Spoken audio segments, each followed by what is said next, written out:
2023 में भारत में एक ऐसी आग लगी थी जिसमें आज भी मणिपुर झुलस रहा है। मणिपुर भारत के उत्तर पश्चिमी भाग का एक पहाड़ी इलाका है।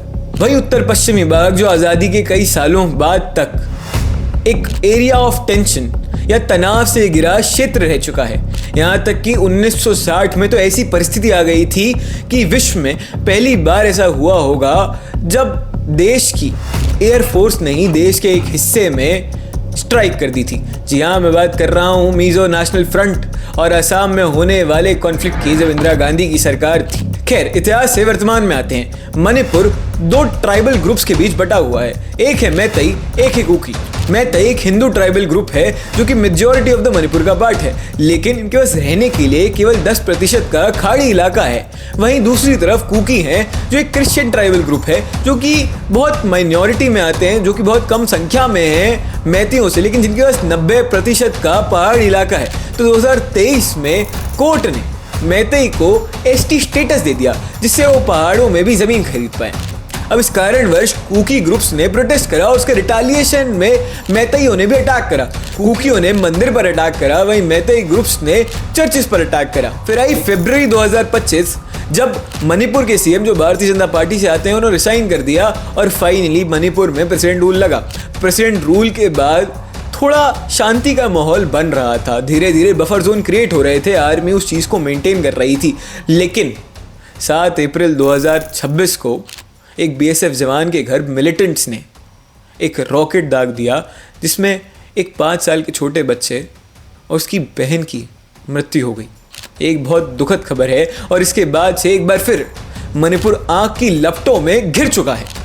अलग अलग ग्रुप प्रोटेस्ट कर रहे हैं, अलग अलग ग्रुप सरकार से अपनी खामियां जता रहे हैं, सरकार से अपनी डिससैटिस्फैक्शन दिखा रहे हैं कि सरकार आखिर मणिपुर के लिए कैसे कुछ नहीं कर पाई। ये एक बड़ा सवाल बनता है सरकार से कि आखिर सरकार पिछले 3 साल से क्या कर रही है। क्या सरकार को अकाउंटेबिलिटी नहीं ले रही? क्या प्राइम मिनिस्टर मोदी इस चीज़ पे कोई बात नहीं कर रहे? क्या केवल आर्मी तैनात कर देने से सिचुएशन बेटर हो जाएंगी? क्या गवर्नमेंट को इस पे कंसिडरेशन नहीं लेना चाहिए? ये सवाल आप भी पूछिए, हम भी पूछ रहे हैं और मणिपुर के लोग भी पूछ रहे हैं। लेकिन जो मणिपुर का कॉन्फ्लिक्ट है, आपको क्या लगता है वो केवल एक एथनिक कॉन्फ्लिक्ट है? नहीं, उसके पीछे और भी कई सारे गहरे कारण हैं। पहला कि वहाँ पॉपी यानी अफीम की खेती होती है जो कि इलीगल है। उसको बंद कराने के भी काफ़ी सारे प्रयास चल रहे हैं, लेकिन उस प्रयास में जब ये सिविल वॉर इरप्ट हो जाएगी तो आखिर अफीम की खेती या पॉपी सीड्स पर कौन ध्यान देगा? उसके बाद म्यांमार से होने वाली इलीगल इमिग्रेशन भी इसका काफ़ी कारण है, क्योंकि रिसोर्सेज का ओवर यूज़ हो रहा है। पहले ही उस इलाका एक सेक्रेड इलाका है जहाँ ऑलरेडी रिसोर्सेज की कमी है, एक आइसोलेटेड थोड़ा इलाका रह गया है। उसके बाद इलीगल इमिग्रेशन आ रहे हैं म्यांमार से, जिसका बॉर्डर अभी भी पूरी तरह सरकार द्वारा सिक्योर नहीं करा गया है।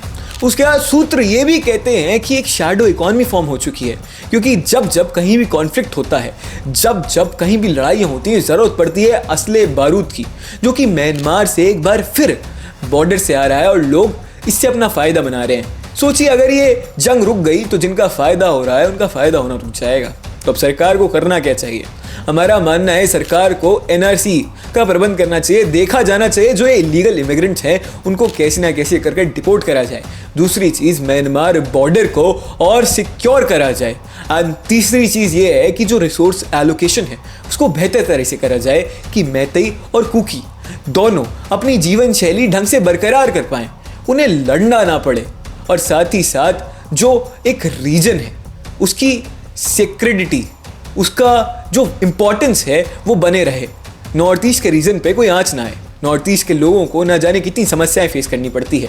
नॉर्थ ईस्ट भारत का एक प्रमुख हिस्सा है, लेकिन फिर भी कई सारे लोग हमारे नॉर्थ ईस्ट के भाई बहनों को अलग अलग नाम से चिढ़ाते हैं, उनको रेसिज्म का सामना करना पड़ता है, उन्हें चाइनीज़ बुलाते हैं, उनको ना जाने कैसे कैसे नामों से बोला जाता है। ये एक भावना पैदा करता है घृणा की, जो कि बहुत गलत है, क्योंकि नॉर्थ ईस्ट भारत का एक अहम हिस्सा है और हिस्सा बना रहेगा। लेकिन इन लोगों को अपनी मानसिकता बदलने की ज़रूरत है और सरकार को मणिपुर पे अब जवाब देने की आवश्यकता है। क्या केवल सरकारी फोर्सेस देने से काम नहीं चलेगा? सरकार को अब अकाउंटेबिलिटी लेनी चाहिए, सरकार को अपने जिम्मेदारी लेनी चाहिए। भले ही वो एक सिविल वॉर हो, लेकिन सरकार का ये दायित्व बनता है कि वो मणिपुर में शांति लाए, लोगों को मरने से रोकें। मणिपुर अब और नहीं जलना चाहिए। हमें मणिपुर में शांति चाहिए और मैं मानता हूँ वहाँ के लोग भी यही चाहते हैं।